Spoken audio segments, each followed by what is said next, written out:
Hello and welcome back to the Talkin Bits podcast. With us is Keith Marcell. Hey, hey. What's up, dude? His first solo episode. Is it Second really? time on the show. No, maybe third time. I don't know if you guys did one without me. It's the second time. Yeah. I was on here with the first time with Justin. Yeah. Justin, So yeah. it's the second time. Well, yeah, I wasn't sure if y'all did one. one without me because he runs No, the we shit didn't. sometimes Yeah. without No, me. no, Yeah, I knew it was your second time on the show with me. Yeah. So Yeah, first yeah. time by yourself. So welcome. Hell yeah, dude. Welcome back. You're here. Yeah. Justin's. It's a shame. You know, rest in peace, Justin Mays. He couldn't make it out. Yep. He's dead to us. He got but blown away in the tornadoes that He's are out. happening tonight. He's out on the road. He's living around Where is he? Living his best life. everywhere. Yeah. He's Wherever he's- you want him to be. Yeah, He can really pretty much I like it. for a very low fee is Yeah. what I hear. Yeah. He gets around. Whatever the gas it takes to get there, that's Yeah. what it takes to get him. He yeah. is actually. He's come so far in life that he is where Jared Hazen was 2 years ago. That's how far Justin has grown. That's a weird progression timeline to be a part of. The Jared Hazen milestone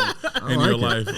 No, he and I joked about because Justin stayed with me last week to do some open mics and stuff, and he was like, "God, dude, is this what this looks like?" And I was like, "It's a little different." Like, Yeah. he's cosplaying homeless, basically. Yeah. Yeah, but he loves it. He's doing shows. He's getting and that shit. struggle story. Yeah. That background. That's true. Yeah.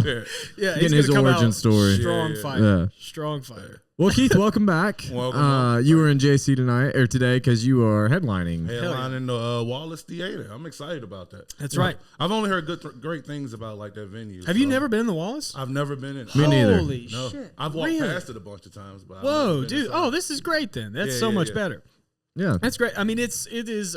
We say this all the time on the show, but it's architecturally, it is just built for stand up. It's Okay, perfect.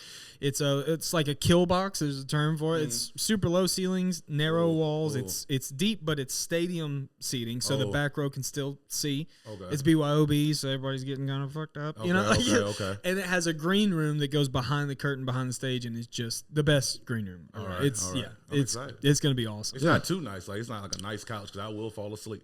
There's a nice couch. I Note to might self. can't go in that green room. You'll Like, be I'm able rested. to. You'll be rested before. That's it. Don't let Keith sit down. I sleep heavy.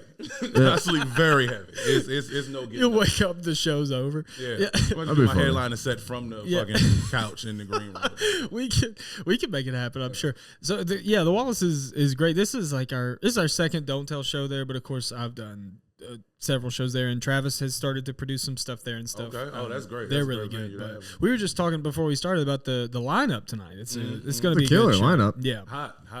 Yeah. It's good. And it's our 1 year show too. So we actually have, like, honestly, about 50% of the tickets are our regulars that have been to past shows and stuff. Oh. It seemed to really draw out the damn. regulars to Well, that celebrate. sucks, 'cause Which I'm about is to do the kinda same set I did last 3 months ago. I was here. Ha. Okay. No, Can't take that nap now. I gotta write new shit. Yeah. You come out with a whole new act Yeah. right before. No, That'd be it's, impressive at least. a lot of them haven't been back in a while, but it Okay. lets me know when they've come. And then, dude, we've got one couple, and I wish I could remember their name right now and shout them out. But I think 6 of our shows they've been to, like the last 6 in a row, Oh, or that's something good. like that. It's so great. Yeah. It's Yeah. that's maybe a better feeling than a sold out crowd. Is a bunch of people returning, like Yeah, because they return live here. customers. Yeah. Yeah, they're coming back and they like what we're doing. But no, you're gonna do great. And you last time you just featured, right, for I Corbin. think I hosted. Oh, that's right. Yeah. At the bicycle. Yeah, the bicycle place. That was a real nice show. What bicycle place y'all do? It's called oh god, what is it called? The Norris or Jesus, you'd think I would know. I'm not gonna remember the name. It's slipping me right now. No, it's over by the Tweetsie Trail, kind of. Great people. My friend Connor works Oh, there. I've rented a bike from there before. Yeah, upstairs there's a bar thing. Oh, I didn't know that. Yeah, it's pretty cool. Honestly, Yeah. it's It's really a real good. nice venue. Like It's you a real park nice at the venue. Tweetsie Trail. Are you talking about that Yep. bike shop? Yep. Yeah. I've rented a bike from there. I rode like 30 miles one day on a bike and rented from there, but it was an electric bike, so really I only rode like 3 miles. That doesn't count. You know what I mean? Like That's the way to do it. I took a motorcycle for 30 fucking miles. Essentially, what I did. Yeah.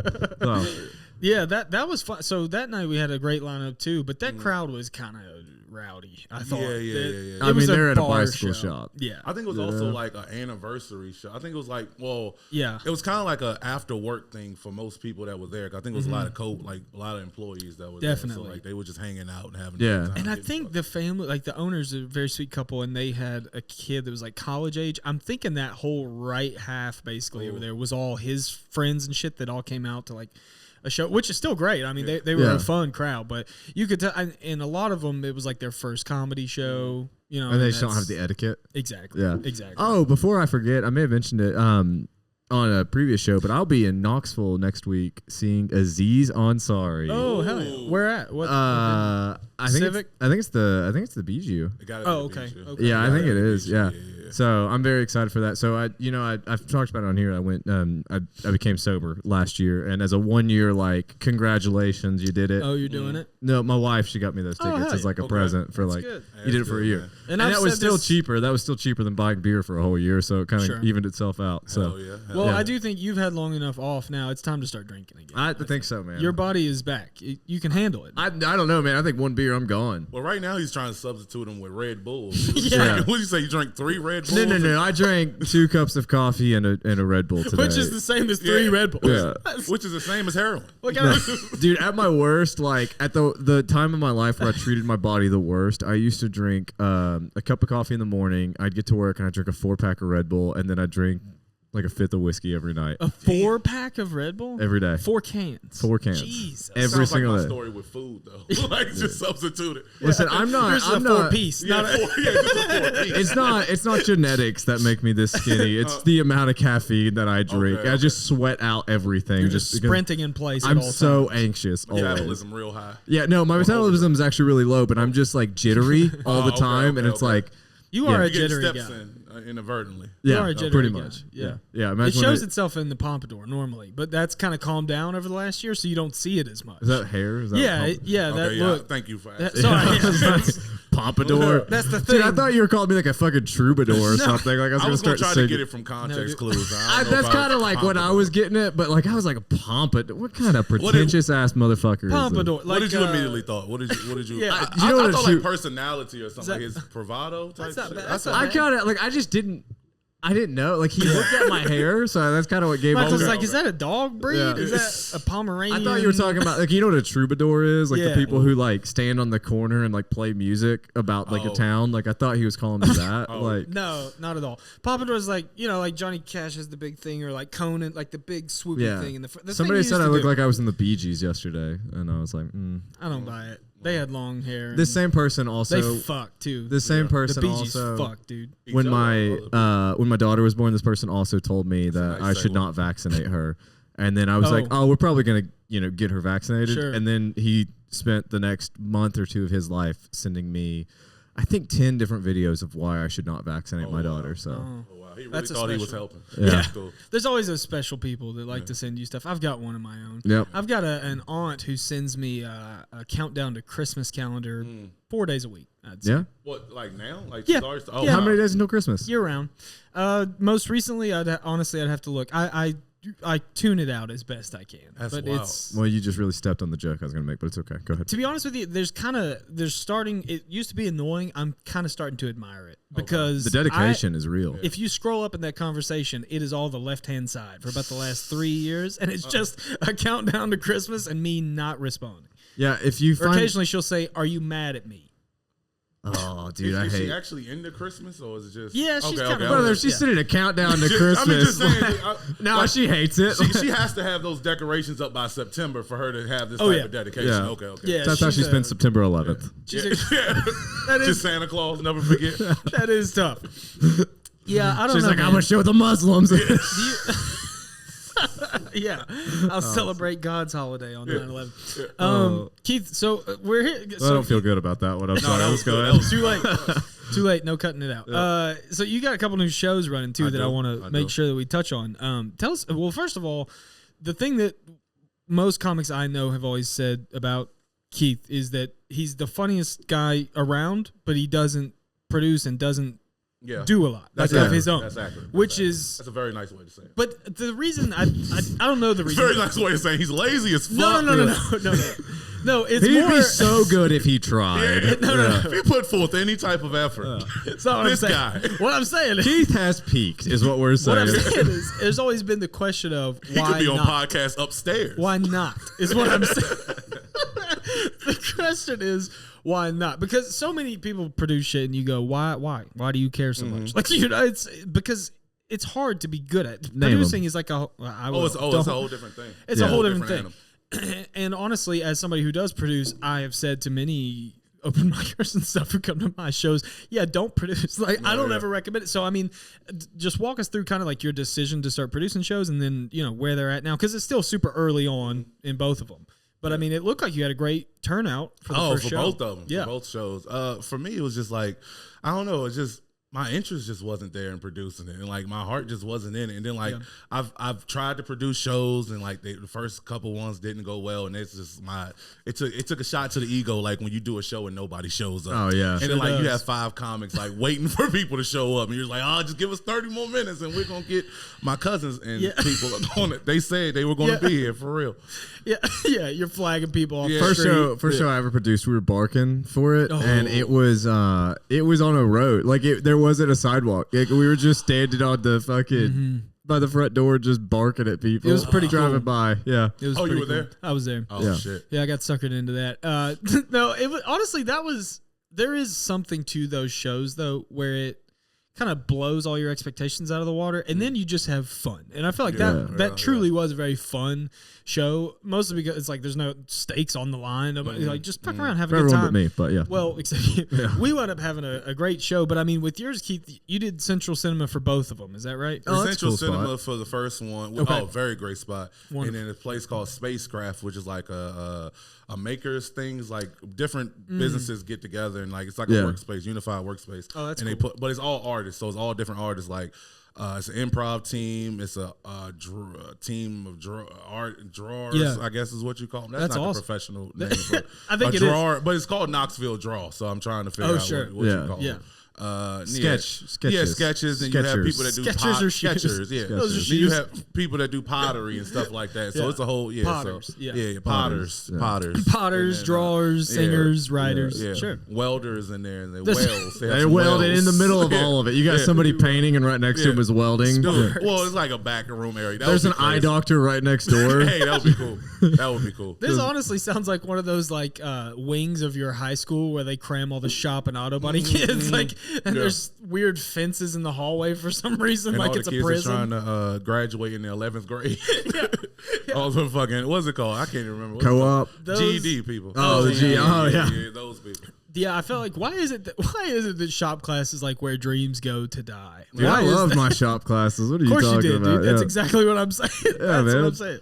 The college dropout is telling you how much he loved his shop classes in high school. So, exactly. Yeah. That is a specific population. I remember taking those classes and feeling like I was an undercover agent. Like I don't belong here. What are you guys doing? They're like dipping and fighting in the bathroom. Yeah, dude, we fucking dipped, played President, the card game President, and played quarters. You're a shop kid for sure. For real. First of all, do you guys know what the game President is? No, I do not. Dude, that is like what my high school career was. It's like way too much to explain, but it's a lot of fun. President? And then, do you know what quarters is? Not the drinking game. The other one?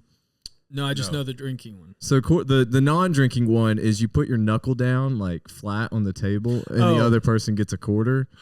And they sling it at your knuckle until you bleed. And we had one kid. Stupid shit. We didn't know. I didn't know it was a name to it. We was just doing it just to hurt people. I didn't know it was is it a point? Is it a point system? Are you supposed to go to like one person bleeds? Oh, we was just doing it. That was just the whole class for 60 minutes just doing. Okay, I didn't know it was. We had one kid. Like this is such a dude conversation. Every girl, not that any girls are listening, but if they were, they'd be like, "What the fuck?" I think we get one girl. Meredith is listening because she's so close to Jared. Yeah, well, so okay, listen. So one day we're playing it, and there was these 2 kids, and they're like, "Fuck the bleeding rule. We're gonna go till one of us taps out." And neither one of them tapped out. That's what I'm talking about. Neither one of them tapped out. Fight Club until the quarter got stuck in one kid. Like a quarter. Like what's a quarter? Like 3/4 of an inch. Like pretty thick. Yeah. Right. Yeah. Like no, I'm talking about like lengthwise. Right. Like 3/4 of an inch. Like it was like some people would say that's massive. Also, some would say that's it was really like big. he had to go to the nurse to get it taken out, and then had to go to the doctor to get stitches. That's disgusting. That's how far it went. What are you trying to prove in your shop class? Yeah. How long was this class for that to happen? We had 2-hour classes. We had like we had like the block schedule. Oh, double period. Sure. Yeah. So why are our boys always just trying to hurt each other? I don't know, man. It wasn't me, but okay. I don't know. Sometimes I do need to see violence. I don't know. I don't know if that's a crazy thing. That's to a say, guy thing. Sometimes we chased each other around with like the welding arcs. I'm just kidding. We didn't do that. Sometimes I'm just like, I just need to go see a mixed martial arts events. I need to see someone get hit in the head. That's true. But it keeps you from doing it, right? That's why I think that's why UFC fans are always so amped up because they want to fucking hit somebody, but they can't. They just watch it. You know. One time in shop class, a kid lit himself on fire. That was a fun day. What are these stories that you keep? What school is this? The Daniel Boone High School, brother. Wow. Oh yeah. No, so this guy, we were in welding. Okay. Were you wearing a coonskin cap while you were fighting like this? Were you wearing it? Not that day. But no, so like we're in welding, and this kid is talking about how he's been welding for like 3 years. He's like the best at it. Goes in the welding booth, comes out on fire, and we all made fun of him. I still, every time I see him, I still bring that up to him. Wow. That's a wild thing to make fun of him. Yeah. Also, why are you visiting him at whatever fucking infirmatory he's been in for the last 20 years? No, he's like a preacher now. Oh, baptism by fire, brother. He's like we'll send you to God. He's like a on preacher fire for the Lord. Yeah. I think he was on American Idol at one point too. It's a wild, dude. This guy's we need to have him on. The wild, this guy's coming on next week. This shit's crazy. Man, I went to high school with some fucking characters. This is high school. Yeah, I don't know. What year did you graduate? 14. Oh, 14? Okay. Yeah. Wild shit. Yeah, that's also a good time. Like, that's right before. We had social media. Now they have no fun, you know? No. Kids have no fun now. We had a girl fight in our like English. So our school was broken into like pods. Girl fights are scary. But it wasn't a lot of girl fights. This was the only real girl fight we had. But this our English pod had like a pit in it. Like it was like 3 steps, and like each step was like 4 feet, and you could like sit. You know what I'm talking about? Like like an amphitheater kind of amphitheater, but like it was only like 3 steps, and they started the fight at the top of it, and then one of the girls picked up the other one and threw him into the pit. And then like it got a slinky going down the stairs. Bro, that's nice. That's nice. Oh, man. Girl fight. Dude, there's nothing scarier than a 14-year-old girl. Holy shit. Oh, yeah, dude. When I was substituting for a while, it was like all the chaos, all the drama, all the violence. They Freshman say that's girl. like actually like the craziest prisons is like actually the women prisons. I bet. Much more scarier than the male prisons. Have y'all ever had to clean public bathrooms? Like, have you ever had a job that required you to clean public bathrooms? Sure have.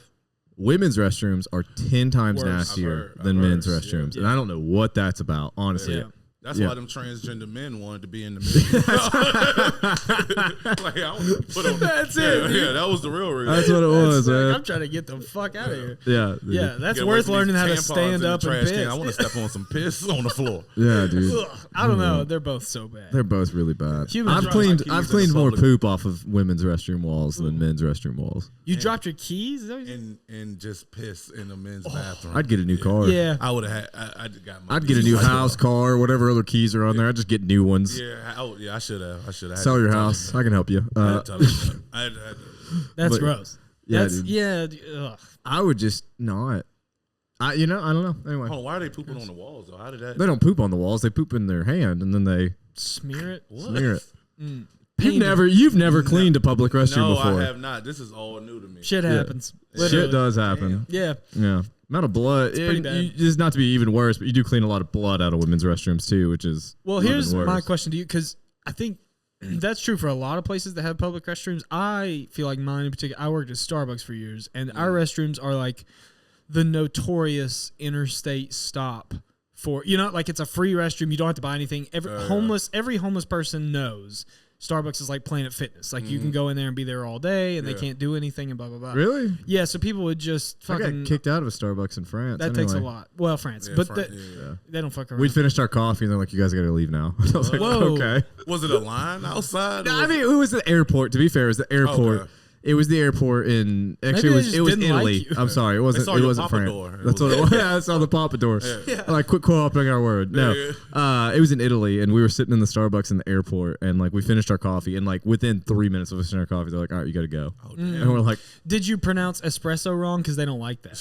Maybe that's why. That's what it was, If you're yeah. like, can I have an espresso? They're probably like, why don't you hit the road? Why don't you go ahead and get out of here? they're like, "Chocolat bleu." That's French. That's not That's even Italian. wow. Anyway, That's something. So. You're really on fire on this episode. Not quite like your friend, but you are on fire.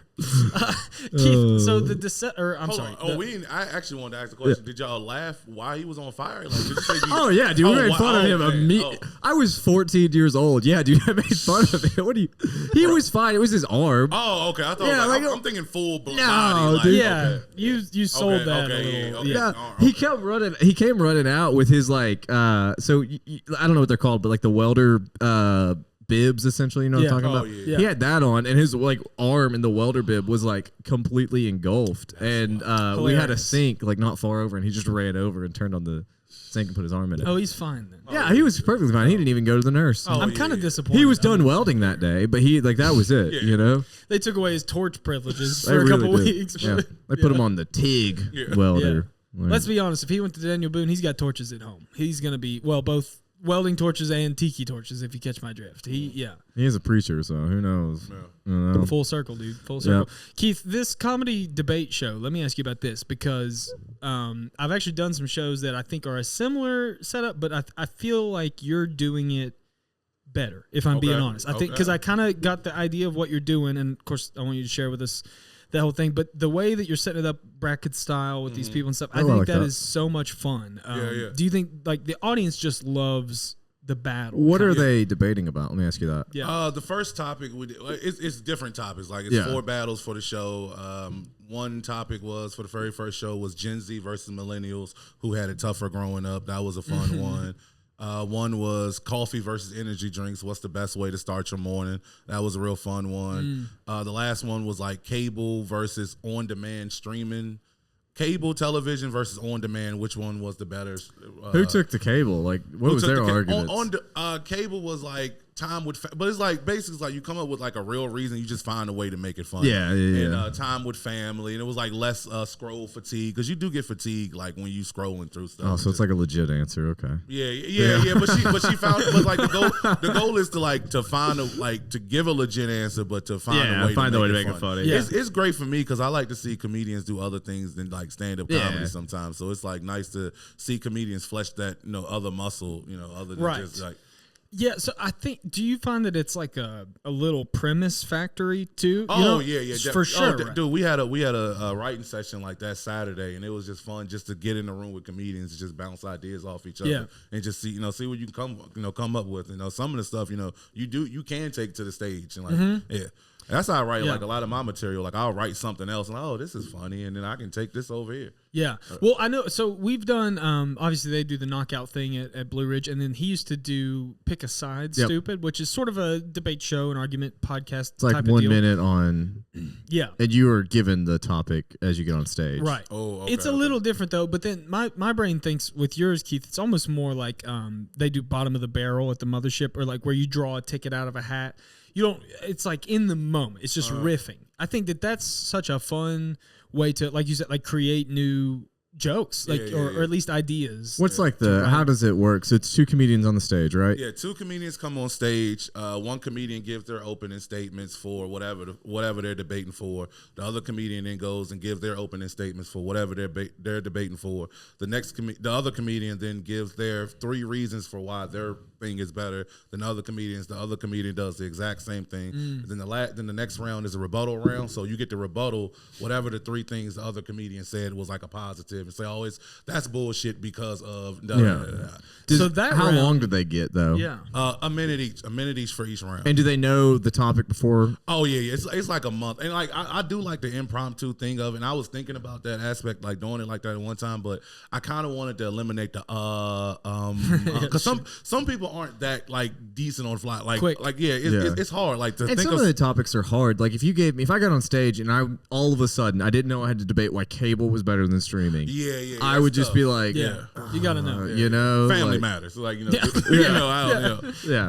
So, but then also my whole thing was like when I was doing it, I just wanted it more so to be like the crowd to have a good time. Yeah, like, more so like it would be nice to do like the impromptu thing, but I feel like it'll be better to like kind of do a little writing session beforehand. Yeah. So when we actually bring the show to people, like people actually like, this is a great show. Right. Yeah. I think that's smart, honestly. Yeah, and like you said too, you're trying to avoid that like. Because if they get stumped, then the audience is like, "What the fuck?" Then I gotta work. Then I gotta come in and motherfucker. Well, the one thing too, like with bottom of the barrel, is you can always just pass and draw another thing. Whereas if it's a debate, you only got that one position. You can't always. What's bottom just, of the barrel? Shift. They do versions of it everywhere, but at the mothership they do a show called Bottom of the Barrel that's literally a little wooden barrel, and the crowd as they come in writes a word or a topic on paper and puts it in, and then the comic just draws it out of this bucket or barrel. Oh, that sounds fun. And just riffs and fucks off. But if if you're like, oh, I don't have anything on spaceships, you can just throw it to the side and draw the next one until you get something you kind of like and can roll. Yeah. With. But with the debate, you're locked into your position. See, I would be afraid of something like that because then you could just get a whole bunch of titties and rape. Well, that is what people are writing. Yeah, I was like, I don't know. I mean, you're always gonna get that whenever you let the audience do it, and I think that's why you have to like let the comic be like, I'm not gonna. Improv runs into that too, right? Like people. The four people before me just did rape, improv crowds are better people than comedy crowds. You don't get a lot of rape in comedy. Yeah. Have y'all seen that? Have y'all seen the movie Ted? I was literally about to bring that up. Yeah, dude, that's so funny when they go to that improv show. God. Yeah, and they're like, name a celebrity, and he's like, Robin Williams. Like every suggestion is sad. Name a holiday, 9/11. Yeah, that is such a fun. That's like the funniest scene of that whole movie. That's so good. Yeah. Well, so the crowd, I think, from the shows that we've done anyways, like even the knockout, it's still a competition. Crowds just love that head to head. I mean, did you find that your crowd had a good time at the first one and stuff? Oh yeah, they loved the first one. Like, and then like we did like a little suggestion thing afterwards. So it's like if you wanted to suggest a debate, and we got like 20 results from like 20 suggestions from people. So that's amazing. Yeah, all bullshit suggestions. But but it was it's all titties and rape. Yeah, all titties versus rape. Which one is better? Which one is better? Also, I'd love to see the person get the latter on that one. See what they gotta say. It's a tough sell. Well, I have it pulled up here because I was curious some of the matchups. On the first one, he had Andrew McCaffrey versus Brandy Augustus. Will you please tell us how that went? Well, this is the a wrestling move. Card subject to change. Okay. Andrew had to drop out. So it changed. Yeah, okay. It changed to a new comic. You may not have heard about it, Caitlin Hillen. But no, I know Caitlin. Yeah, I love Caitlin. She's great. Funny. She just started like 3 months ago, but like you can already tell she has storytelling experience elsewhere. So like it helps her on stage. She's like, good. That's the biggest thing. Like with some comics, you can just tell they're not comfortable on stage, and they suffer because of it takes time. So like she's only been doing it for 3 months, but if she didn't tell you that, you wouldn't know. Agreed. Yeah. The first time I saw her, I was like, this girl's great. Who is this? And then I've heard now probably 6 different people in town be like, you need to check this girl out. Yeah. Like, because she's, of that new crop or whatever. There's always like, they can tell you who's exciting and who you should watch and stuff. And I'm always looking for new people to book anyway. So people usually keep an ear out for me and stuff. But I think she's great. So do you remember their topic that they debated? They were the cable versus on demand. Oh, okay. It went very well. It went very well. Brandy won that one. I got roasted at the end of it because the whole thing was we were going to wear like dress up like formal attire, and then like I waited the very last minute to try to go. And then I'm not even gonna lie, I was lazy. The laziness kicked in. I was like, I'm not driving. You're like, I'll produce a show, but I ain't getting dressed. I'm not going to Men's Warehouse. Like, I'm not trying to find a fucking tuxedo in a 4X or 5X or whatever the hell. And if you watch the videos, like everybody dressed up very well. Ethan Willer already wears a suit, so he was already. It'd honestly be hilarious if he just showed up in like pajama pants. Dude, I wanted him to do that. That was the goal. Like I was like, man, if I wear my stuff, maybe I can get Ethan, but then I couldn't. That's hilarious. I've been like every time I go to Knoxville, I just grab a different open micer and I go, hey, Ethan goes to work in a jeans and t-shirt, but he puts that on to come to the open mic every day. He comes straight from work, so he's always in like a blazer and a tie. Yeah. But I've been spreading the rumor silently that he changes. He leaves work, changes, and comes does that. Yeah. Dude, I'd at least take the tie off. I mean, some comics used to do it, man. Yeah. Some comics used to do this. Yeah, John Mulaney still does it. He still does. He's about it, huh? For the suit comics. I can think of. I'm sure there's others. Jimmy Carr, kind of. It got to be any older comic, I would expect. Yeah. Anybody Seinfeld over like does. 60. You imagine Seinfeld going out there in like shorts and a t-shirt. That would be uncomfortable. Crocs. Yeah, and Crocs. Yeah. Seinfeld, what's the deal with these holes? Yeah. Seinfeld on Crocs. What's the deal with these microaggressions? You flip the strap up, you're going off road. Yeah. Yeah. It's a weirdly good Seinfeld. Seinfeld material. I don't think it's good. Well, so the debate thing too, did you have anybody that got actually heated? Because sometimes the comics, they could get a little fucking defensive. Spicy. Well, speaking of Ethan, Ethan, that battle got kind of heated simply because I forgot that Ethan and the guy he was going against, Saxton, they actually worked together before. Well, Saxon got hired by Ethan, and that just went poorly apparently. And, so I forgot there was Ethan fired him. Yeah, he had to. There's a little dirt. Yeah. So I forgot that animosity was there. I did not do that on purpose, but it worked out very well because it got very tense like the last round. It was just them talking shit. That's and kind then of Ethan pointed out that Saxon was never on time for work. So, Oh shit! Yeah. Oh, taking like Brought him a personal trophy and everything. It was a very funny moment. Brought him a almost on time trophy because apparently that's what Saxon used to always say. Almost on time. I'm almost on time. Oh, that's petty. I love it. Dude. Oh yeah, it was a good moment. It was That's a good good. moment. Gosh. Yeah. So then the other show that you're doing, tell us about that one too, because I think somehow I saw all the stuff about the debate league, but almost nothing about the other one. I just saw pictures that you had done the show and stuff. Yeah. I take the blame on that. My social media game is horrible. I honestly didn't see, and I saw pictures, but I think it had already happened, and I was like, oh, I thought that it was the debate. I thought you did two back to back. Oh no, but it's a different show. Yeah, right? it's a different show. Stand up versus improv is a stand up comedian goes up, does 5 minutes of material, and the stand up comedian in the improv group comes behind and does 7 minutes based off what that comedian did on stage. So doesn't like the improv group doesn't get suggestions from the audience; they get it from the comedian. Oh, that's cool. So that was real fun. So that kind was, of builds off of each other. Yeah. Oh, that was a fun night. That was a real fun. That's night. a super unique concept for a show. Did you have any like inspirations for where? Yeah, somebody in Chattanooga was already doing it. So I was like, oh, that's nice. Dude, I like that. That's a very funny. That was your chance to be like, no, man, I hatched this one up all by myself. No, I'll take more credit for like the debate league. Like that was more so like that started with a whole different concept, and I was just like, this show isn't fun. Like the very first show wasn't fun. It was very first concept I had was over under, and it was like I was gonna give you a topic, and let's say what percentage of people drink Pepsi, and then you had to give me the over, and I would give you a percentage, like 50%, and you have to tell me the over. And I was like, that's not really. It's like 48%. I'm pretty sure. Yeah, something like. But that was more so just I wanted to talk shit. Like it was. Right. It would have been an hour just me talking shit. Oh, you stupid, whatever. And but I was like, you know what? Let's actually do something that's gonna be more fun. So like that actually, so that was something that but no, stand up versus improv. That was just something I saw a flyer for 2 years ago. Idea. Oh, that's great. That one. So have you done that one already? What, stand up versus improv? Yeah. Oh yeah, that was real fun. That was a real fun. Did show. any of the comics bomb? And then the improv people.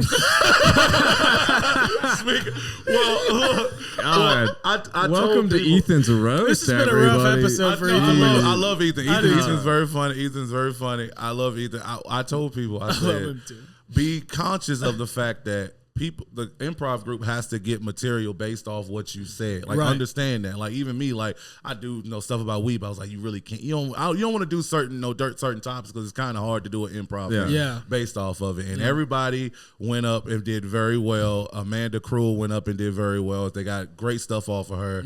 Andrew McCaffrey crushed. Did Amanda do her fingering joke?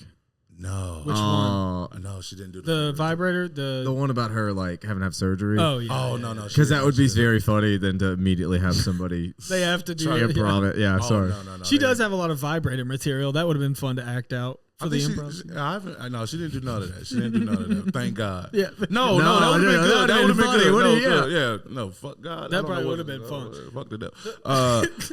Like we just watched his spiritual awakening happen in real hands. Yeah. We what was it? Andrew went up, did very well, and then Ethan came up and just it was tough. It was tough.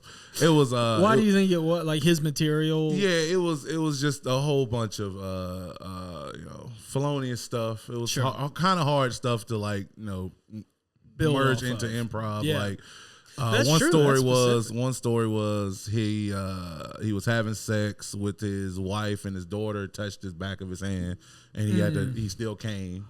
Which and it's like I don't think it wasn't. I've seen him do this material in front of a stand up crowd. So I think it would have made it too. It was an improv crowd. Sure. Yeah.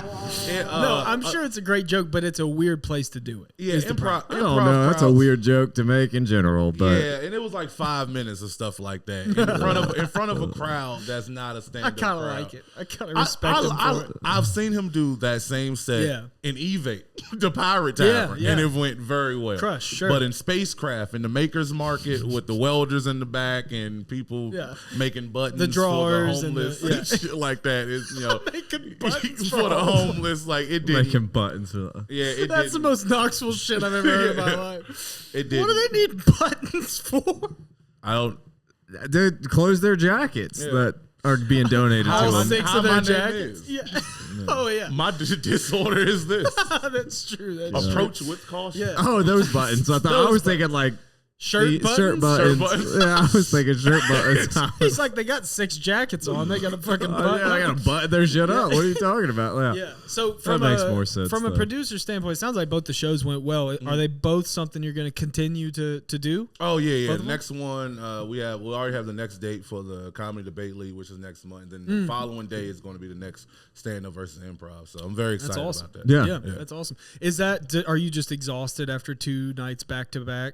I was like, now of course now I feel good, but like during the production of the shows and like leading up to it, it was very stressful and like trying welcome to hell. Yeah, that's what I'll say. And just more so, man, just like focusing on getting people there. Like that's just so stressful. Like you're telling me, brother. Yeah. It's just like you don't want to do a show where there's no audience. Right. And it's like that's just like, you know. But luckily, like we had most people come in. We started at 7:30. Most people came in at like 7:15. So like I was relieved. We had like 30 people at 7:15. So I was already relieved. That's great. That's a decent crowd for the very first one. Yeah. 30 is great, dude. Yeah. Oh my God, for so long I would have dreamed about 30. I'm even to the point now where I'm kind of bitching today because we're sitting at like the 55 mark. 55 is great. But I'm just spoiled lately. You know, I'm just, and it's warming up, so everybody's outside in this fucking weather and stuff. Also about to get like tornadoes tonight, so that could also allegedly be hurting. We'll see. Yeah, but so I mean, they got a conspiracy brewing. I don't. Is it spring break too? Mm-hmm. It's spring break. It's spring break. Oh, yeah, that's hurting. It's St. Patty's weekend. Everybody's doing shit already. NCAA, like the tournaments, SEC tournaments and stuff is going on. There's a lot. It's a great time to plan a 1-year show that you're really excited about. It's great. Keith, I don't know if you know, I've said this on here a bunch, but so I planned that cave show, the Cavern, for almost a year when I got Don't Tell, and that's the week Hurricane Helene hit and like ruined all my sales. And then I was like, well, let's plan the next big thing, which was the Wallace in January, and that's when the snowstorm hit. And then I was like, well, let's plan our 1-year show back at the Wallace, which is tonight. There's a fucking hurricane going on. I don't know what Mother Nature has against what Nathaniel is saying is I'm cursed. He controls the weather. I'm cursed. Something is trying to prevent this show from happening. For sure. Yeah. It's a sign. Yeah. Breaking news. There's 3. That's 3 strikes you're out. That's 3 It's like the Fairly Odd Parents whenever Timmy wishes his mom gets all the weather correct. Wow. You're pulling out a Fairly Odd Parents ref. That's where you're very at specific. Today, huh? Have you guys not seen that episode? No. Not in recent. No. Not of late. Okay. As the kids say. Yeah. Well, all I'm right. not familiar. Hasn't come across my time. I'm fair. Our guest. Nope. I'm fair. I'm fair. Here's an applause break for me. So, hey, Michael, good setup. All right, it's okay, sure. Isn't it funny how he has those buttons just for him? Yeah. Those are just for him. This is the most off the rails bullshit. So hold on. You're gonna go ahead. We had to transition out. Okay. I do feel better. That makes me feel better every time he does it. A little gay, but better. After producing and you're gonna keep doing them and shit. I mean, now do you find that putting that energy and time into producing takes away from being a comic in your own right, or does it make you kind of almost like more motivated in being comic? Because you also did the Comedy Catch recently. Yeah. Was that your first time there too? No. I'm there like once a year. It's like I love it. Yeah. I love the Comedy Catch. Have you done the Catch? No, I'm hoping to very soon actually. But I've been to a bunch of shows there, and I was there during the festival, and they did an open mic there, but I've not been like on stage there at all. Yeah. That's a great room. That's a great room to be at. Yeah, I've never been there before. Yeah, it's awesome. Yeah. And Danielle's great too. Did you feature for that weekend? Yeah, I featured. I cannot remember. Well, Katie Stewart was hosting, right? Yeah. Katie Stewart hosted. That's where you met her. Shout out to Katie. I love her so much. She's become like a big tool in my fucking tool belt for my Don't Tell. I mean, she's just so good. And she Don't Tell Chattanooga? No. She's from Nashville, but she's also, I think her parents still live in Memphis, so she does. We laughed about this the other day. She literally does Don't Tell Memphis, Nashville, and me. So she's like as far away as you can get in Tennessee. Yeah. That's an 11-hour radius of shows, really. Even though it's still the same state, but like that'd be like closer. If you wanted to do a show in Don't Tell Ontario, that would be a shorter drive for you. That's what I'm saying. Yeah. So she gets around. I mean, she travels and she gets around. I'm just kidding. I don't know this girl. She's gonna kick your ass. I don't know this girl. I'm sorry. You set it up. She is putting the work, and she's great at hosting and everything. I mean, did she? I'm assuming that she did good as a host there at the Catch too. Oh yeah, she did. Yeah, she did very well. It was like after she got off stage, it was easy. It was an easy transition. Like you know, sometimes like when a host gets off stage, you gotta kind of, especially being the feature, you gotta kind of like get the like, hey, look, I'm funny. Fuck what they was doing. Like I'm good, but like I never felt like I had to. You mean like the time Casey brought you up to this next guy crushes at the dentist office? Yeah. Okay, yeah. One of my favorite introductions of all. I don't know. That's when you were gone. That's when you were in Europe. So Casey came on and guest hosted while Michael was gone. And it was the day after that. And I said, quick question, what the fuck is wrong with you? And he started laughing. Dude, he was just panicked. I love him to death. And we still joke about this every day. What does that even mean, you crushed at the dentist office? Well, so he said what was his explanation? I want to hear what his explanation. I didn't talk to him about it. What did he say? He said, like, as Keith was... Casey didn't have a great host set up top. And then it was kind of... It got to the point where it was funny that he had to keep going back up there because he was the host. So when he would walk up there, the crowd was like, nah, like they were like, you're in hell and we hate you. Yeah. And it became, he honestly was having fun with it. He was like, I'm back again. It's me. And he was doing pretty good with it. They started to kind of like him for it. But then he panicked. He got nervous and he brought Keith up and he was like, this next guy crushes everywhere. He even crushes at the dentist office. Keith Marcell. Which I thought was some inside joke between him and Keith. Do you work at a dentist office? No, Are you a dentist? I thought he was roasting me. There's no... I got two teeth that slightly pushed back. What the fuck? You're like, what a fucking Have you ever prick. talked to him about going to the dentist or anything? No. There was no inside joke. So that's what I asked Casey. I was like, what inside joke is that? And he goes, I don't know. I just said, I don't know. He said, I just panicked. Was he at the dentist that day or something? No. Literally, that's just what his brain pulled out. And I can relate, and I'm not going to repeat what it was, and God, I hope Keith doesn't remember because he was there. But one fucking time in Knoxville, we were doing this show, and Brandy was hosting, and she asked me a question, like a spontaneous riff question, random question, and my brain shut down. And I said, this haunts me. I literally wake up in my sleep. I had the dumbest answer of all time. Oh, you got to say it now. I've never been more embarrassed on stage in well, my life. I will not. I literally am Please. sweating. Dude, I'm sweating just like... It was fucking terrible. Can you tell us the question? She just said, if you were going to be in a band, what would the name of your band be? Oh. But it was a roast, and I had prepared material for somebody. I had no idea that they were going to be randomly asking me some shit. So I just fucking like deer in headlights. Were you on stage? Yeah. At the mic. Bro, say it. No. You've already said it. That was it. Oh, you're lame. No, I'm not going to say it because it was bad. It was really bad. Oh, but was it like offensive? It was bad. It was not good. Who did you offend? I'm not gonna do. We're not gonna do it. You guys are trying to give me this. I'm not gonna do it. Was it like a gender? Was it a race? I'm not a religion? I'm not gonna say. No, it was not a slur. I'll just give you that. It was not a slur. I'm not confident it wasn't a slur. It was just. It was not good. It was not funny. It was something that's not technically a slur, but like in the tone he said it was probably still kind of offensive. You know, it's like a slur that we can still get away with. The hard R. Yeah, that was the name of the band. The hard R. That actually sounds like a good band, though. Yeah, that's like actually my new podcast. Right the Swasts. That's the name of my new podcast. I'm about to launch the Hard R podcast. Welcome back. Would you come on if I was like, Keith, I'm trying to book you. Would you mind coming on the Hard R podcast? I couldn't do the Hard R, man. I couldn't do the Hard R. Do the Soft A. Would you go on that one? Soft Day. Yeah, I'll do the Soft Day hosted by David Lucas. Yeah, that you can do. That you can do. Holy shit, dude. So what was it? Like, who'd you offend? I'm not doing it. I'm not saying it. I'm not saying it. Like he said like an Asian slur or something. When you, I can't remember that. Let's get off of it. Keith, when you were at the Catch, that feature spot, was that 20?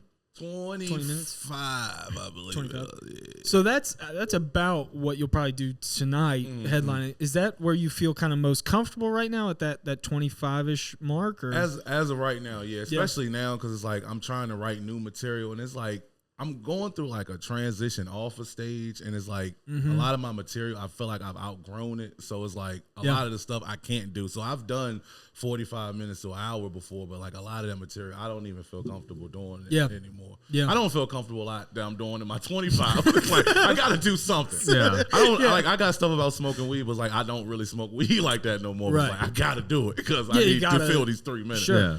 Yeah, and it's a good joke. So we're going to ride that. Yeah. Well, that's the other thing too. And you've been doing it so long. I mean, how much of that you you don't really want to do? A lot of that's probably been around for years, right?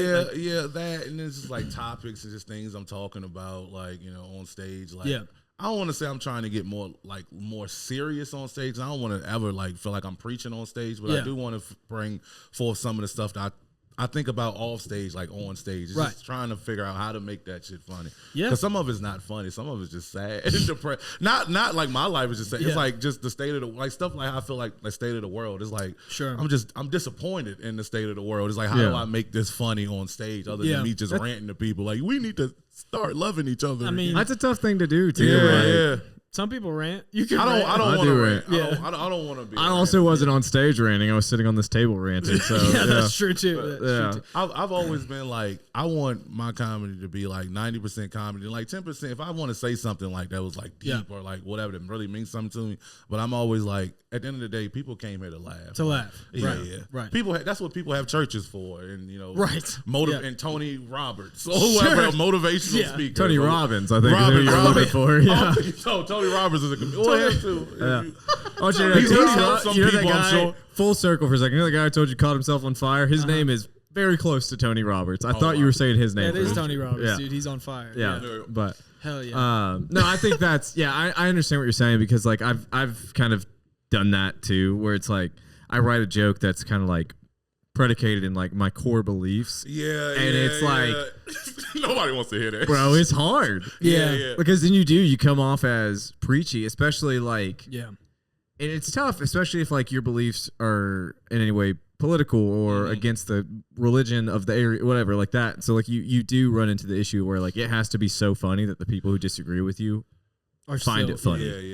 Yeah. And so I understand, like that's a tough thing to do. And it's like me, I'm not like depressed anymore. Like I'm in a good state of my mind. So it's like I'm very happy. I'm a very happy person. Yeah. Now. And it's like, how do I say this on stage? And some people aren't happy. A lot of people aren't happy. Like sometimes I'll say something like I'm in a good mood. I can just feel people be like, glad you are, motherfucker. Fuck. The nerve. You don't understand what's going on in the world. You're sheltered. Like, I just accept, things happen. Isn't that weird?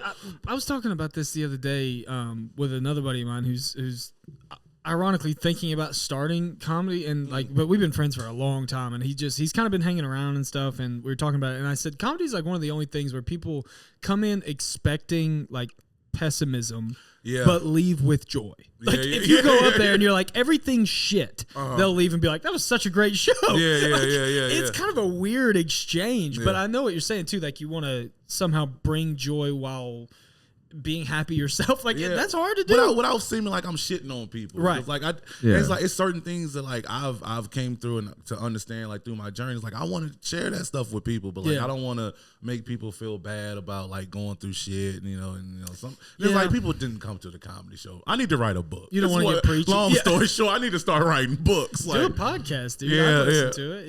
Just all the stuff I can't say on stage because it's not funny. I would read that book actually. All the stuff I can't say on stage. That's true. Parentheses because it's not funny. I'm like, funny. This is probably gonna be funny, and then I'm gonna be very disappointed when it's not funny. It's still gonna be some humor in it. But I say start the Hard R podcast, dude. I think that's what you need to start. Just sit there and rant. Guest Kid Rock, dude. Next guest Morgan Wall. How crazy would it be to tune into the Darius Hard Rucker on the third? Hard R podcast? That's gonna be the most controversial one. And you just hear motivational shit on the Hard R podcast. That's not where you go to find self-help. Get Mel Gibson on there. Gosh. God, he's tweaking out, huh? Is he on some shit again? Yeah, I think so. I haven't followed Mel Gibson. He did Rogan recently, and it was hard to watch. He was all over the place. Yeah. To be fair, his house was on fire in California while he was on the show in Austin, so I think he was worried about that, but he was also strung out on something. Everybody's like, he's just anxious. No, he's not anxious. Jaws don't just move like that. You know what I'm saying? That his house was on fucking fire while he was on the show? Well, he was in Austin during the fires, and he lost his home during the fire. Damn. He probably didn't have like a lot. He probably wasn't watching the ring cam. Like, here he comes. Like, well, I'll just go to my home in Austin tonight, I guess. Yeah. Fucking fire comes to his front door. What does the ring light say? Motion detected. He's like, what is this? It's a fireball. Jesus Christ. Thank God we don't live out there, huh? Yeah, we're just getting hit by tornadoes in the fucking mountains every week now, so that's fun. God, Mel Gibson's house probably felt just like your friend in that welder's booth that time when he set himself on fire and he's fucking running out. Probably. Shout out to Tony Roberts. So, Keith, tonight we're doing the Wallace, which is always fun, but I think you've done a lot of Knoxville Don't Tells too, which there's one specifically I want to talk about. But those shows, Justin does a really great job of doing the pop-up style, the secret style. And he's got a lot of great venues that he keeps in rotation now. But, you know, a lot of my shows, especially as of late, for some reason, have been like with the Wallace, we announced the location. And that's kind of a different vibe than the pop-up thing. I mean, do you enjoy doing those Knoxville shows still? You've done so many of them. Oh yeah. I mean, it's the best shows in the city. So like for me, it's like I'm based in Knoxville. It's like those are the shows you like you want to be on. You want to be on those. That's like the Super Bowl for us. Like those are. I mean, it's our close. Not Super Bowl. It's like better now that you be like that's the closest thing to a club. Honestly, like it's two times a month, so it's not like a club, but it's like those are these shows right there. Yeah. So that's kind of a well. I guess you could kind of argue that Johnson City's like that for me. I mean, we have Blue Ridge and Bristol, but as far as like Johnson City specifically, there's no club either, you know, so that's kind of the same thing. But I've even heard Justin say that he thinks that Don't Tell kind of operates as the club for Knoxville. Pretty much. Which is a great opportunity to have around. But I mean, have I know you've hosted, you've been all up and down the lineup. Have you headlined that one at all? Oh yeah, I've headlined a while. I've headlined like some of the earlier ones, but like now it's like the names he's bringing in has been like absolutely ridiculous. Like I'm honest with myself, and it's like follower counts and shit like that matters, and it's like like the last one he had Alex Flynn on there. Yeah, how was that? Oh, that was a real great show. Yeah, that was a real great show. I didn't get to make it down to that one, but he was very excited for it. Yeah, he's talked about that one for a long time.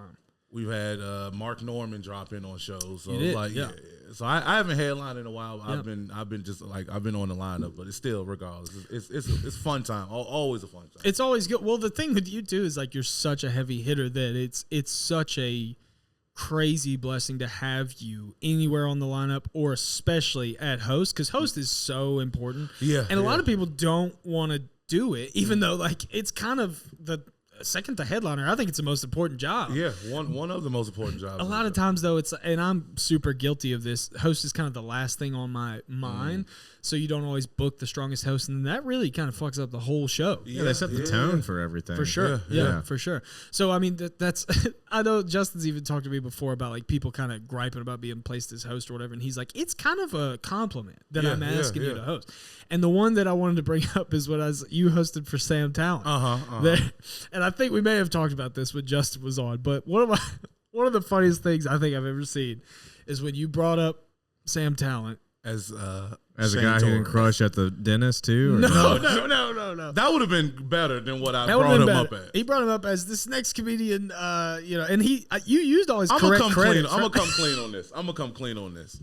I don't watch a lot of white comedy, so Sam Talent. That was my first time meeting him. Very funny guy. Very funny guy. Actually, after that night, I actually went and watched his special. I think Blue-Eyed Frog. Am I getting that right? No, that's Shane Torres. God, Blue-Eyed Mexican is Shane Torres. Well, okay, whatever. It's something frog. It's something frog. But I watched Blue-Eyed it. Frog. I went. Justin's gonna fucking. Oh God, we gotta edit that out. It sounds like a poisonous frog if I've ever heard one. Anyway, you would think by now I would have Sam Talent's bio remembered back and front right now. I would think it's etched in your memory. You would think. It's the Toads morale. You really don't have to. Toads morale. That's what it was. You probably don't have to remember it because you're never probably going to host for him ever again. True, you might not need. Look, I'm not even gonna lie. I tried to use that as a way to get into his comedy festival. I was like. Because it was like, tell us a little bit about you. How do we know you? You're like, I'm the guy that. I was like, I hosted for you at that show, and I fucked your name up. But he said I was funny, so I was like, that was just to help me. I think that might have hurt me actually. Now I'm thinking about I do want to say to Sam's credit, he went up and you you really fucking handed him a gift. For the first 15 minutes, he just riffed about that and destroyed. So you really kind of gave him a little present, and he even from stage was like, everyone, look at Keith. I don't care. He was like, this is all for fun. We're all having fun here. Nobody should be mad at Keith. That's hilarious.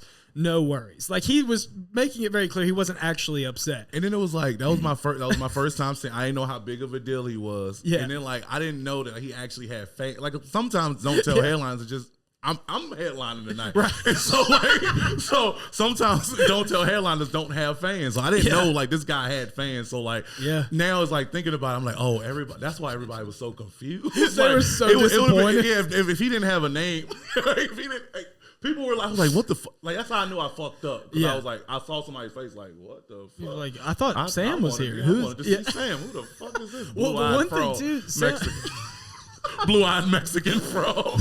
That's he's introducing. That's like a fusion restaurant they're about to start. Blue-eyed Mexican frog.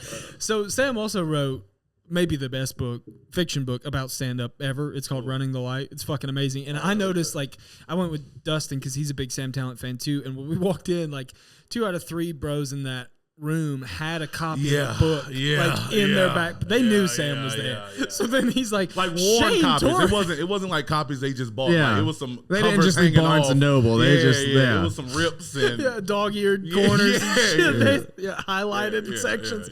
They were there for him to hear that man preach. And Keith was like, he's not here, but blue-eyed Mexican is here. Gosh. Yeah, no, still though, I mean, he went up and destroyed, and then I thought he was really nice afterwards. Oh, yeah, stuff. he was the cool. coolest. He was a great guy. Yeah. Great guy. That was fun. That Shane Torres. That was so much fun. Did you, as soon as you said it, you realized that everybody was like, what the fuck's he talking about? I'll say this. Thank God I've been practicing mindfulness and like centering myself, because that shit would have broke me like before. Because I would have. I mean, that's an embarrassing moment. That's a really embarrassing That moment is, to bring up a headline for his show that people came to see him for and bring him up. It'd be even funnier. Like, you know, like some of those shows have like the poster, like the poster for the show, hanging. If that would have been hanging too, and you'd have done it, could have been worse. Yeah. The best part is too, Sam knows Shane. Like, they've come up together. They're both successful comedians. So Sam for like 5 minutes was like, "Yes, folks, it's me, 5'3" Mexican comedian Shane Torres," and Sam's like 6'7" and a white dude, does not look Mexican at all. I think my favorite part was like all the allegations he kept putting on Shane that's Torres. right. Like, I'm Shane Torres. He would say Yes, some wild shit. Drink and drive. He'd be like, "But you know who would never do that? Sam Talent. You know who would? Shane Torres, which is me." It's like all night he had that to play with. Oh yeah, that's so much fun too. And ironically, you may be like the number one example when I think of crowd work and somebody who can call back and like memorize crowd members' names and shit. Even that one at the bicycle shop, Cranky's, by the way, that's what that was called. Cool spot. Even there, I felt like because you were going up and stuff in between, you like that whole section to the right. Remember, you kept fucking with them. Oh yeah. You have such a great way of doing that. It's kind of ironic that like the guy who's maybe the greatest crowd worker of all time, Sam Talent, is who that interaction would happen with. It's so fun. Yeah. Have you watched a lot of his stuff since then? Or are you now like I went. You have like a shrine to him on your wall? Blue-eyed frog. I did watch the Toads Morale. I did listen. Oh, that was a good. Perfect special. If you haven't seen that, like it's good. Yeah. That's a special. He was kind of like he maybe had just recorded it, right? But when he came to Knoxville, I think it just came out. Maybe. I don't know if he just recorded, just came out, but so I think he did like 15 minutes of material from that because he didn't want to do too much from that, but like, and then he just riffed for fucking an hour, and crushed the entire time. Crazy. Oh yeah, absolutely crazy.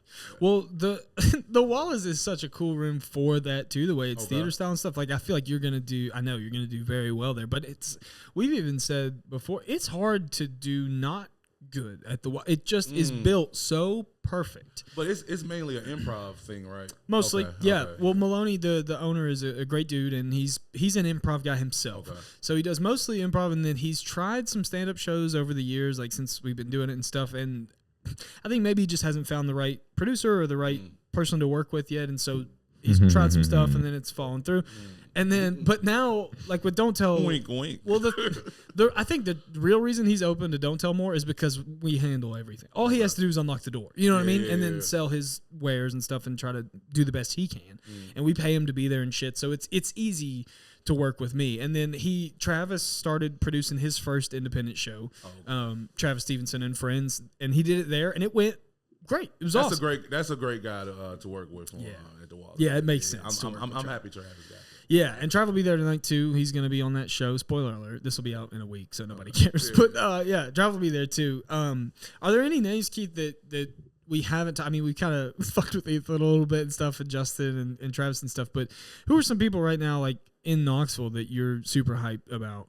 Brandy Augustus, like just all the work that she's been doing, like she does a lot, like traveling. She just shared like a thing like of all the shows she has coming up, and they were like a lot. Pretty, it was a lot. They're kind of spread out. She's doing New York, I think. She's booked and busy, and she does a lot like traveling. Also, I love to see comics, especially like ones in Knoxville, like just who like travel and see how well their jokes do, and like outside areas. And she's funny already, so it's like it's great to see like, her getting booked more, getting better spots too. So many open mics on that list, and that's rough when you see those posters. Yeah. Well, she did. Ironically, she did Sam Talent's festival, right? She wound up. Because she opened for him at that same show, she applied and she didn't fuck up his name, so he put her. He put her on, but she did that. She's doing New York. Yeah, Brandy's great, and she's been on here 5 or 6 times too. Been on here, I mean, as much as Justin, I'm pretty sure. Yeah, 5 or 6 times. Yeah, she's awesome. And then y'all have like this new wave of comics, which I'm very jealous of because we don't have that quite as much around here right now. But I think that Ethan. Well, I say new. It's probably like maybe a year. For Ethan, if that, fairly new, something new. Like that. Yeah, Ethan and James Osborne is fucking great too. Saxton Constance, that's another new name. Caitlin Hillen, who just started 3 months ago, she's very funny. Were you funny immediately? I feel like you had to be good immediately. I'm funny off stage, so like it transitioned well on stage, but like it was rough spots for me. It was like more so getting the confidence to bomb. And to come back, because like if I did well, I'm coming back. I'll see you guys tomorrow, but like if I bombed, you're not gonna see me for 2-3 months. Like I respect that. like my first 2-3 years, like I do know that about you. Also. It was like that. It was like that.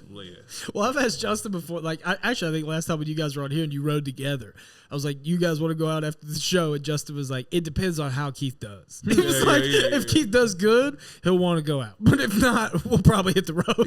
I'm just like after like it's I'm better tough. now. I'm better now. But like afterwards, I would just be in my head the entire time. Like what went wrong? What went wrong? What did I say wrong? Where I lose him? Where I lose? Oh, I lost him now. It's hard not to do. Yeah, and it's hard. Like I've learned now, it's like that. It's not really productive being in that.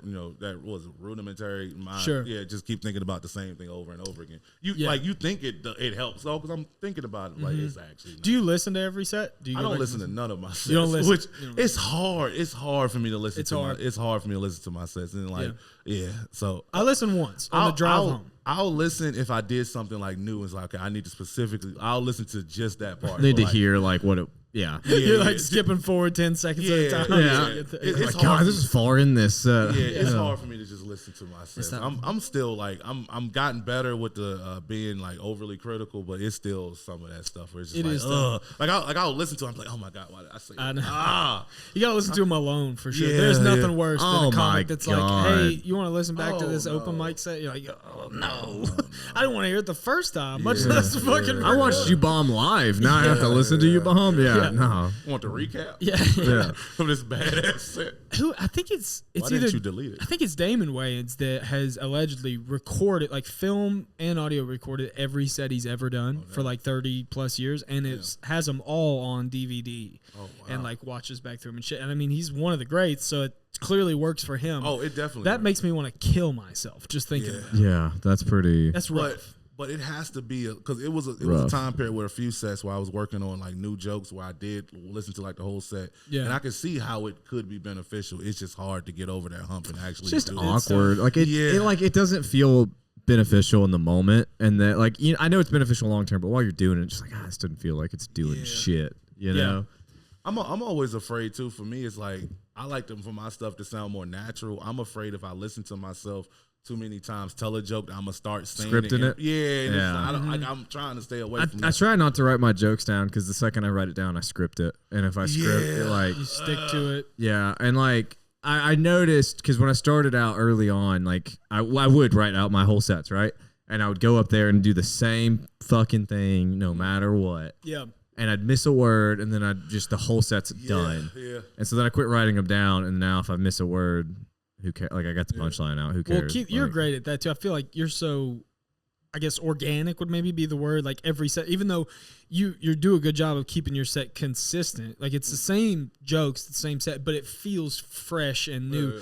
Does it still feel fresh to you, or are you just that good at making it feel organic. It still feels fresh to me because like I'll go into the jokes a different way. Like I don't try to go into the jokes the same way. Then like one of my things is I like to like kind of have an audience interaction that leads into a joke. So it's like it does feel fresh every day, every time I step on stage, like for me as well. Yeah, well, it does. I mean, from the crowd's perspective too, which I guess you can never really know what a crowd who's not a comedian sees. You know, because I see your set a little different than somebody who's not a comic. Like I'm picking it apart and trying to learn and shit, or finding out what not to do when I watch Michael and stuff like that. You know, the once a year you watch me. Yeah, yeah. You got to start getting back on stage so I can learn what not to do. Yeah, I don't think I've ever seen you on stage. Really? Yeah, you have. You see me in a roast. But Okay, that's, but that like doesn't doing count. stand up. Yeah. I don't think Yeah, you know, I don't want to make you feel bad about how you do because you know you've been doing it a lot longer than me. And is that what it is? You don't want to show him up? Yeah. Oh, I appreciate that. Yeah, man, I do it for you. Thanks. do you smell bullshit? Is that just me? Something smells. No, that's the heater. Oh, that's the heater. That was the heater. Yeah. And I shit myself. Yeah. Dude, Save that for the stage. Yeah, for real. Keith, the last thing I wanted to ask you about, because the thing that honestly the show's kind of built on is conversations about comedians and jokes and the quote unquote industry or the world of stand up. So one thing I like to do is just kind of through my week, I'll see some stand up news and shit that I think is interesting. Okay. And the only thing really going on right now that everybody's kind of buzzing about is Hulu is launching their own platform for stand up. Have you guys seen that? I have not seen that. I thought. Did we not talk about that like a while ago? Was there not something similar we talked about? Maybe when they announced it, but the first 3 or 4 specials have finally dropped, and they're calling it Hularious, so it's not a great name. So I would say it's already like Huluween, yeah, like they do at Halloween. Not a great name. But it's still within the same app. It's still on Hulu, but they're trying to kind of rival. You know, when you think stand-up special, you just think Netflix and Prime, and Prime, yeah. So they're trying to launch, but so they had the new ones here. YouTube too. YouTube people do self. Yeah, people do. That's become a big issue, right? Matt Rife does it. I like as much as he did like his first 2 on YouTube, and that's probably what made him. I mean, TikTok did it, but like those YouTube specials. Josh Johnson works YouTube very well too. Like well, the way he tells jokes, like he's just a natural storyteller where he can get like 30 minutes out of a simple topic. And like, so he releases stuff all the time, but like it's all on YouTube. Yeah. It does. Yeah. Connor McSpadden has a really funny YouTube special. That's a West Coast guy that I'm like a big fan of. Carter who? Connor McSpadden. Connor McSpadden. You brought him up before. I have, yeah. The YouTube thing is such a unique approach. I think it's like a self-made kind of thing that a lot of comics are doing, and it's working great. But I'm always curious, like especially with this Hilarious thing. I'm curious, are they?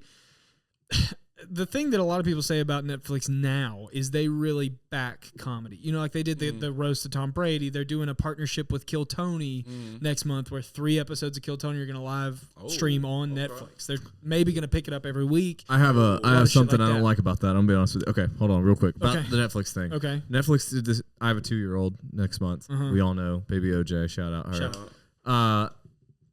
Netflix had this big announcement that Miss Rachel was coming to Netflix. Oh. And they made you think that it was 4 new episodes. That's a kid's thing, right? Of Miss Rachel. Yeah. That's for children. All his references are for children. Go ahead. They made it you think that there's 4 brand new episodes of Miss Rachel, and then you fucking open up the 4 episodes, and it's just 4 episodes that we've all seen. Oh, it's old. A million fucking times. And that 2-month-old was pissed. Yeah. She was like, I was pissed. Brother, threw a bottle at the fucking TV. Brother, I was pissed. Here's the funny part. She wasn't even home. He was going to watch Miss Rachel. I got to learn my ABCs, you know?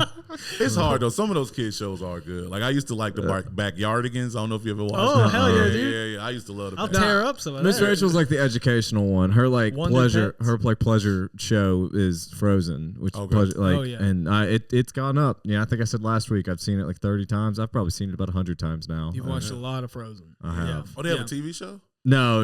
It's just the movies. Same movie. Oh, the 2 movies. Over and over again. That's rough, dude. The first one ends and she'll go, "Daddy, Elsa," and I'm like, yeah.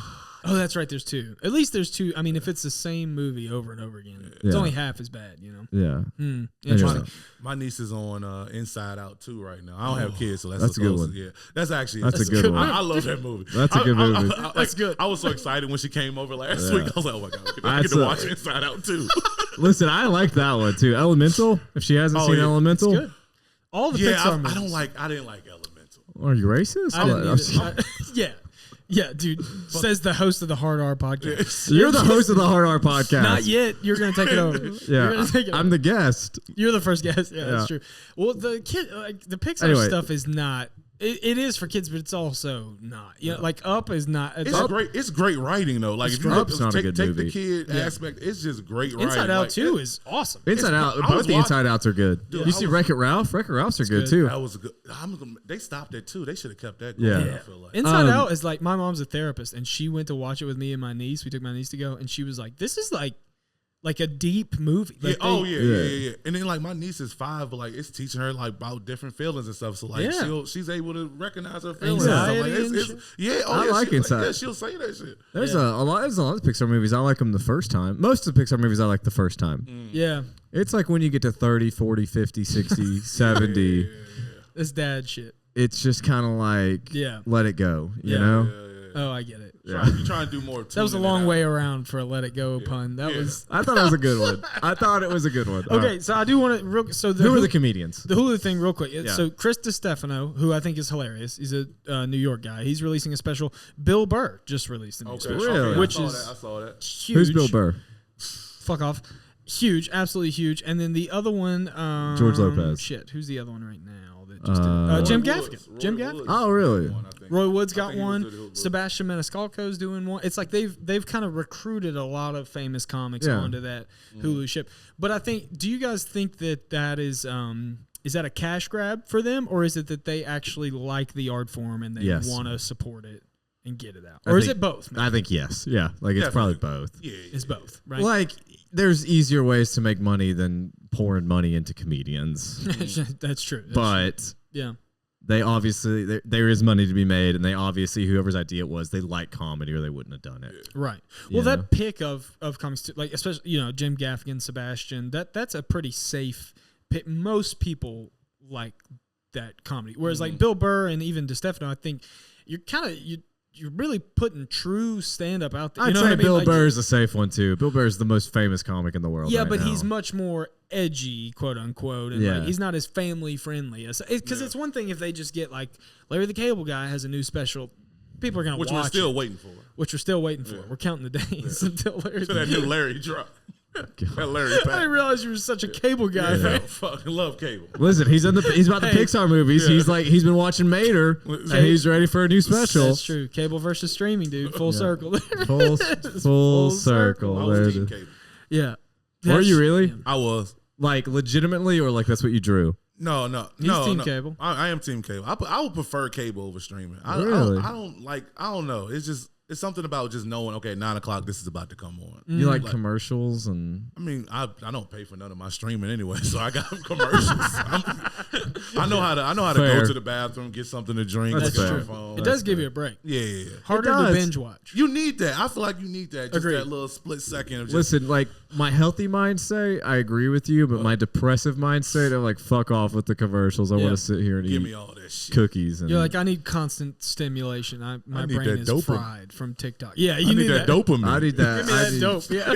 Give me that dope. Yeah. For real.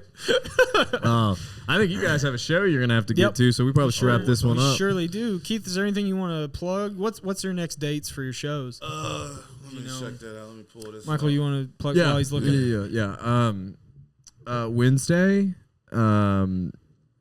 If you are ever in Bristol, Tennessee on a Wednesday and you go to the Blue Ridge Comedy Club, there's a chance, not a guarantee, there's a chance. There's a small chance. There's a chance. Not next Wednesday because I will be in Knoxville seeing a much more successful comedian. You're plugging Aziz Ansari's next show. Yeah. He's on his PR team. Yeah. And then a couple Wednesdays from then, I'm going to another show, but that one's a local, but it's a musical. Wow. Yeah, from my You're really wife's birthday. On it. Michael Rose Comedy on Instagram still? Yeah. Still doing it? Yeah, still holding it. Michael Rose Comedy. On Facebook. I'm actually doing some funny stuff on my Facebook right now. I'm having fun. You're doing some stuff for sure. The Woodpecker stuff. You seen the Woodpecker saga? Yeah. What's the Woodpecker? I have a woodpecker. Oh wow. Yeah, and that's just what he calls his dick. That's what I call it. That's what he calls his dick.